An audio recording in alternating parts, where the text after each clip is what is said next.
মাননীয় স্পিকার, আপনাকে ধন্যবাদ। আন্তরিক কৃতজ্ঞতা আপনার প্রতি এই জন্য আমি গর্বিত যে ঢাকা বিশ্ববিদ্যালয় মহসিন হলে আমরা একসাথে ছিলাম। আপনাকে আমরা বলতাম স্লোগান মাস্টার।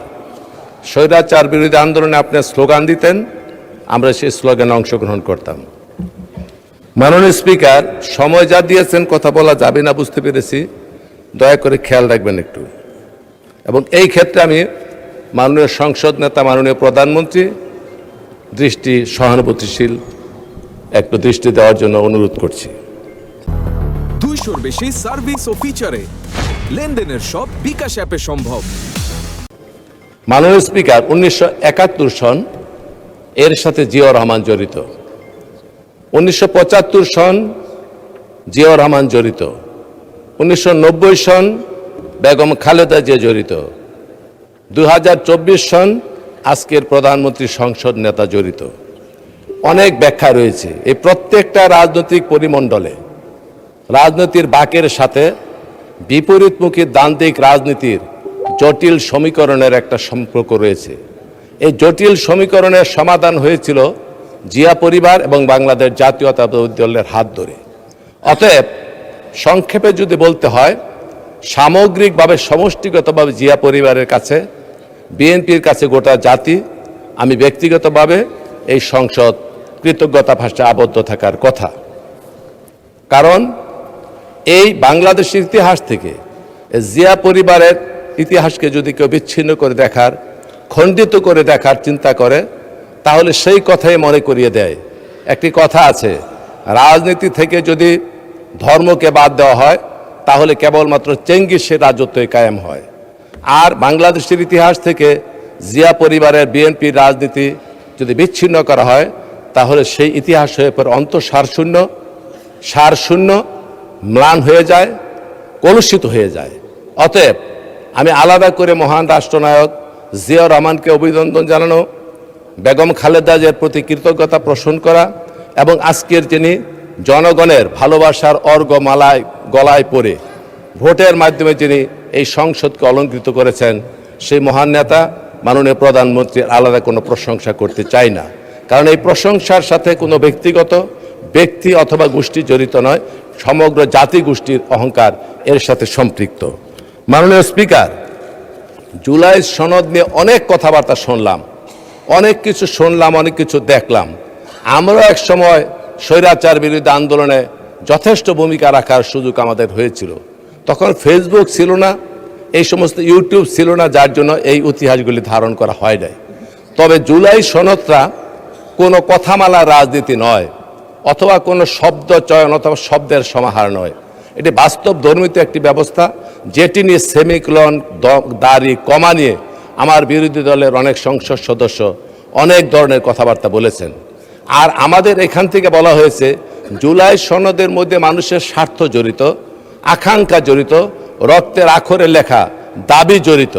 অতএব সেই দাবি পূরণ করতে হলে একটা পদ্ধতিগতভাবে এটির সমাধান করার দরকার। যেই কথাটি মাননীয় স্বরাষ্ট্রমন্ত্রী বলেছেন, আইনমন্ত্রী বলেছেন, অনেক সংসদ সদস্য বলেছেন, এটি এই জুলাই সনদকে বাস্তবায়নের জন্য পদ্ধতি নিয়ে আলোচনা করা দরকার। এই প্রসঙ্গে আরেকটি কথা আমি সংক্ষেপে বলতে চাই, যেহেতু সময় কম।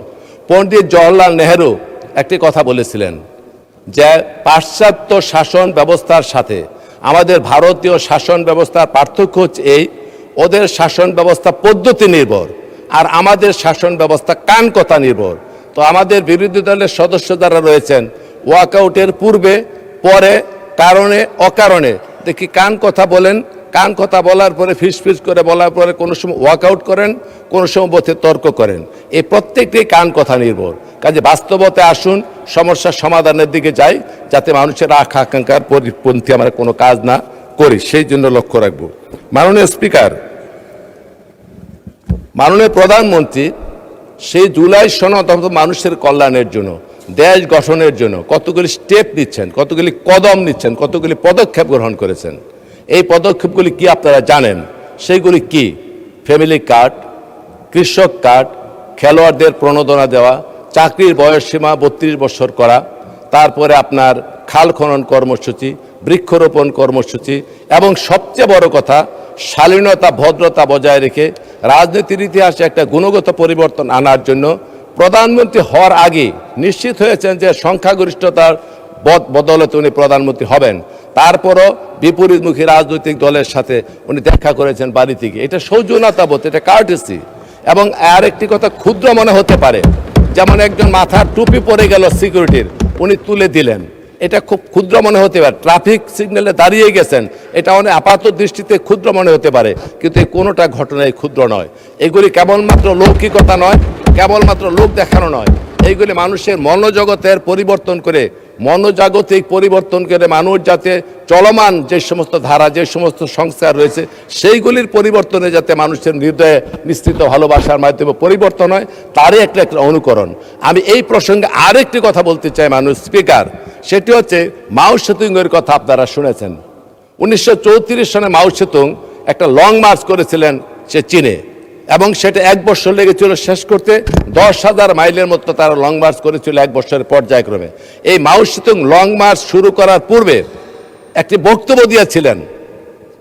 সেই বক্তব্যের মধ্যে একটা লাইন লিখেছিলেন, উনি বলেছিলেন 1000 মাইলের লং মার্চ তো শুরু হয় কেবলমাত্র একটি কদম ফেলে, অর্থাৎ একটা স্টেপ, একটা পদক্ষেপ গ্রহণ করে কিন্তু 1000 মাইলের লং মার্চ শুরু হয়। ঠিক প্রত্যেকটি বড় কাজের প্রত্যেকটা পদক্ষেপ আছে, এই পদক্ষেপগুলি প্রধানমন্ত্রী বারবার নিয়ে যাচ্ছেন, যেটিকে অবলম্বন করে আমরা বহুদূর পর্যন্ত যেতে পারবো। অতএব এইটাকে ছোট করে দেখার, তাচ্ছিল্য করে দেখার কোনো কারণ নেই। আর একটি কথা বলি, অনেকে আন্দোলনে যোগদান করেছেন, কখন করেছেন, কোন সময় করেছেন, কোন অবস্থায় করেছেন, কোত্থেকে করেছেন আমরা জানি। কিসের নিচ থেকে আসছেন সেটাও বলতে চাই না, সবাই জানে। কখন এসেছেন সেটাও জানি না। এই প্রসঙ্গে আমি শুধু ছোট্ট একটি গল্প বলে আপনাদের বোঝাতে চেষ্টা করব। মাননীয় স্পিকার, এক শিক্ষক ছাত্রকে বলছে এদিকে আয়তো, বলে জি স্যার, বলে ওই বাড়ি থেকে একটা দাও নিয়ে আন। বলে কেন? বলে আমি ডাব খাবো। দাওটা নিয়ে আয়, দাওটা কেটে ডাব খাবো। তখন বলে স্যার, এখন যদি ডাব কাটার জন্য ওই বাড়ি থেকে দাও নিয়ে আপনার দিকে আসি, মানুষ মনে করবে শিক্ষকের দিকে দাবিত হচ্ছে দাও নিয়ে, বেয়াদব করবে, মানুষ বুঝতে পারবে না এই দাও আমি কেমনে আনি। তখন বলতেছে ঠিক আছে তুই আমি আনি। দাওটা শিক্ষক গিয়ে নিয়ে আসলো। আসার পরে বলে এখন গাছের উপর উঠে নারিকেল পেরে আমার ডাবটা খাওয়া। বলে স্যার, এত বেয়াদব আমি শিখেছি, আপনি গাছের নিচে দাঁড়ায় থাকবেন আর মাথার উপরে আমি দাও নিয়ে উঠবো, মানুষ করবো শিক্ষক দাঁড়ায় নিচে, ছাত্র উঠছে উপরে মাথার উপরে, এটা স্যার সম্ভব না, এটাও ঠিক না। বলে ঠিক আছে, এটাও মানলাম। এখন শিক্ষক দাও আনছে, গাছের উপরে ডাবও কাটছে, পারছে। এইবার বলে কি ডাবরা কাইটা খা। এখন বলতেছে স্যার কয়বার বেয়াদবি করে, দুইবার দুইটা কথা রক্ষা করে নেয়, এইবার ডাবডা নেনে ছাত্র কাইটা ডাবডা খেয়ে ফেলছে। এখন ওই সম্মান দেখাতে গিয়ে যখন খালেদা জিয়াকে বন্দি করে, তারেক রহমানকে বিদেশে প্রেরণ করা হয়, হাজার হাজার লোককে খুন করা হয়, ইলিয়াস আলী উদাও হয়ে যায়, চৌধুরী আলম উদাও হয়ে যায়, জাকির উদাও হয়ে যায়, সুমন উদাও হয়ে যায়, এই সমস্ত আন্দোলন সংগ্রামের সময় যখন হত্যাকাণ্ড সংঘটিত হয়, সেই বাইদের কিন্তু তেমন একটা অঙ্গন আমরা দেখা পাই নাই। কাজে হাজারো রক্তের বিনিময়ে ধারাবাহিক আন্দোলনের 16-17 বছর যা চললো, তার একেবারে শেষ হয়েছে ওই ডাব কাটার মতো সুযোগ বুঝে আপনারা এইখানে অংশগ্রহণ করেছেন।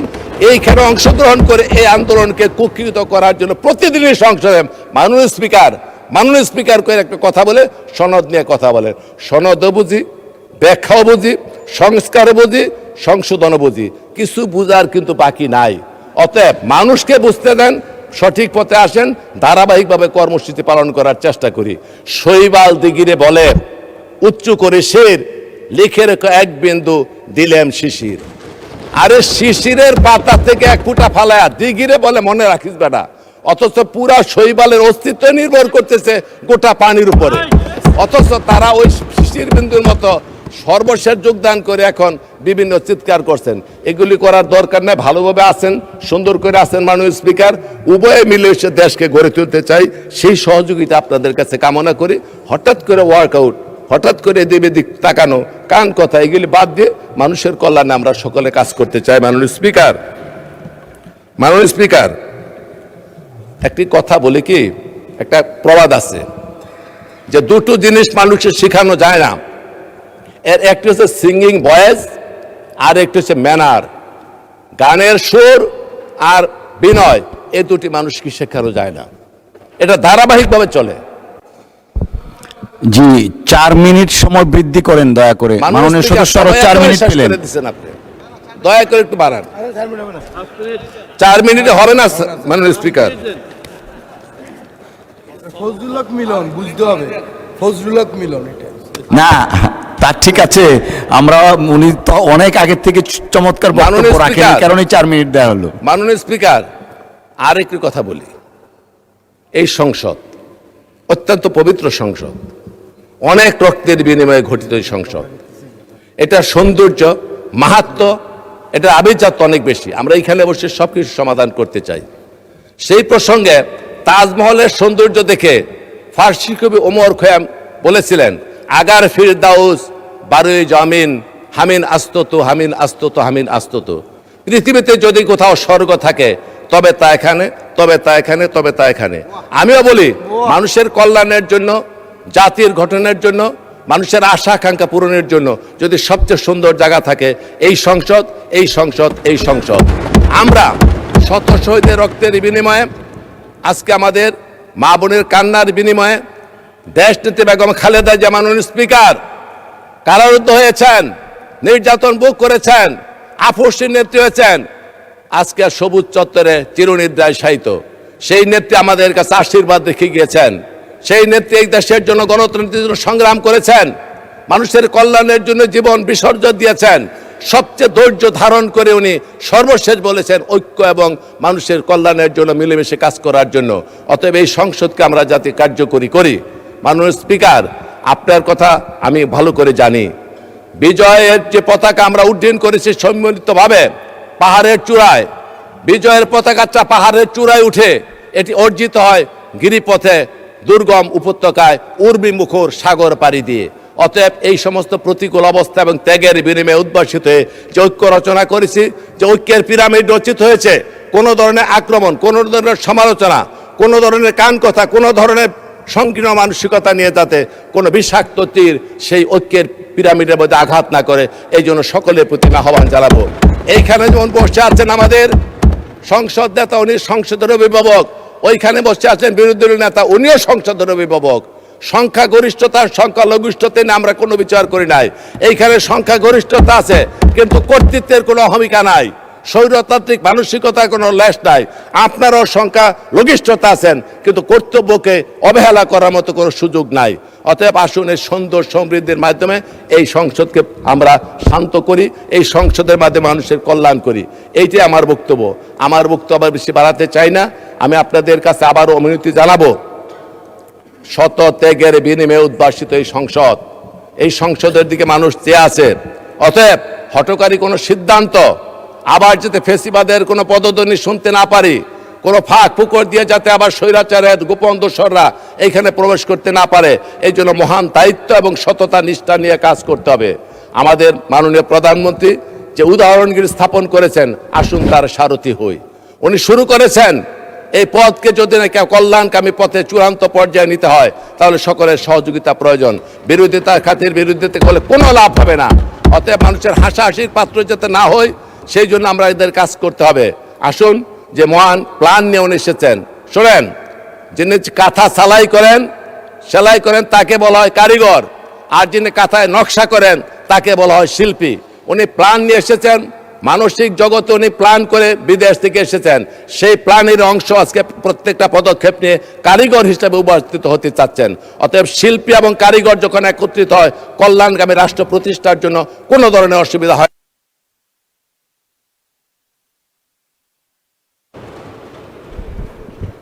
জি, বিরোধী চিফ হুইপ মহোদয় 2 মিনিট। আমার মনে হয় বিরোধী দলের চিফ হুইপও এগ্রি থাকবেন, সবাই বক্তব্য শুনছে। 2 মিনিট দেওয়া হলো। আর সর্বশেষ মাননীয় স্পিকার, এলাকার লোকজনকে আন্তরিক ধন্যবাদ জানায়, ভোট দিয়ে নির্বাচিত করেছেন।